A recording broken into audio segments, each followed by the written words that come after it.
Welcome. In front of me I have Google Pixel Watch 4 and I'm gonna show you how to enable and how to disable the theater mode on this watch.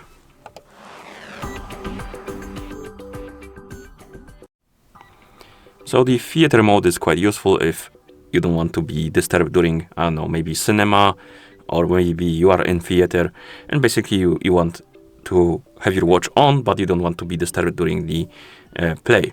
And to do that, or to enable the mode, we can wake up the screen, swipe down from the top of the screen to open the menu, and here you will see this icon. And you can tap on this icon, then tap on the check mark to confirm, and the mode will be enabled. And what the mode does is basically it disables some of the features like raise to wake, tap to wake up. It also will make your watch turn off the screen a lot quicker. Also, the notifications will be muted. Basically, anything that could disturb you during the, let's say, watching a movie in cinema or watching a play in theater.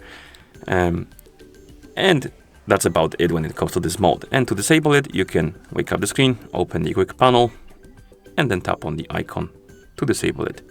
And then you can press the crown button to go back to watch face. And that's how you enable and how you disable the theater mode on this watch. Thank you for watching. If you found this video helpful, please consider subscribing to our channel and leaving a like on the video.